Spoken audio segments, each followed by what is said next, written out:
সিঙ্গাপুরের বিপক্ষে আসন্ন গুরুত্বপূর্ণ ম্যাচকে সামনে রেখে বাংলাদেশ ফুটবল দলের সবচেয়ে বড় আলোচনার জায়গা এখন গোলপোস্ট। এই ম্যাচে গোলবারের নিচে কাকে দেখা যাবে? অভিজ্ঞ আনিসুর রহমান জিকো নাকি তরুণ ও প্রতিভাবান ফুটবলার সাইফ কেরাওয়ালা? এই প্রশ্ন ঘুরপাক খাচ্ছে সমর্থক, বিশ্লেষক ও ফুটবল মহলে। প্রথমেই কথা বলা যাক আনিসুর রহমান জিকোকে নিয়ে। বাংলাদেশের ফুটবলে পরিচিত ও প্রতীক্ষিত এক নাম তিনি। আন্তর্জাতিক ম্যাচ খেলার অভিজ্ঞতা, চাপের মুহূর্তে ঠান্ডা মাথায় সিদ্ধান্ত নেওয়ার ক্ষমতা এবং ডিফেন্সকে সংগঠিত করার দক্ষতা, এই সবকিছুই জিকোর বড় শক্তি। একাধিক গুরুত্বপূর্ণ ম্যাচে তার সেভ বাংলাদেশকে রক্ষা করেছে।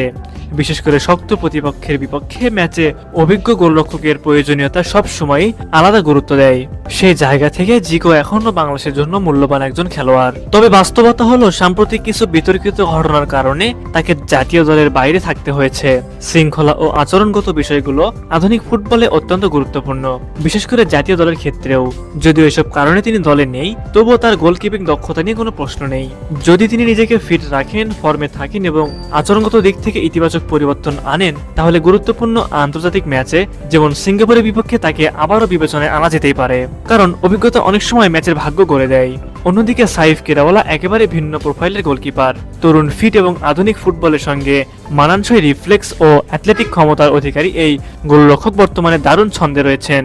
বাংলাদেশি বংশোদ্ভূত 27 বছর বয়সী এই গোলকিপারের উচ্চতা 6 ফুট 3 ইঞ্চি, যা এরিয়াল বল সামলাতে তাকে বাড়তি সুবিধা দেয়। তিনি বর্তমানে খেলছেন ইউনিভার্সিটি অফ ওয়াশিংটন অ্যাথলেটিক্স দলে, যা তার প্রশিক্ষণ ও ম্যাচে ফিটনেসের মান দিয়ে ইতিবাচক ইঙ্গিত দেয়। সাইফ কেরাওয়ালার সবচেয়ে বড় শক্তি হলো তার রিফ্লেক্স। 1-in-1 পরিস্থিতিতে সাহসী সিদ্ধান্ত নেওয়ার ক্ষমতা এবং আধুনিক সুপার কিপার স্টাইলের সঙ্গে মানিয়ে নেওয়ার যোগ্যতা। তরুণ হওয়ায় তার মধ্যে শেখার আগ্রহ এবং নিজেকে প্রমাণ করার ক্ষুধা স্পষ্ট।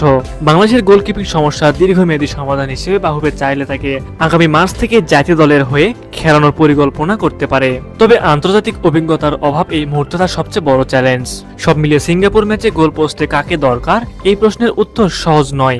এখন প্রশ্নটা আপনাদের, সিঙ্গাপুরকে হারাতে বাংলাদেশের জন্য এই মুহূর্তে কি বেশি প্রয়োজন? অভিজ্ঞ আনিসুর রহমান জিকো নাকি তরুণ ও উদীয়মান সাইফ কেরাওয়ালা?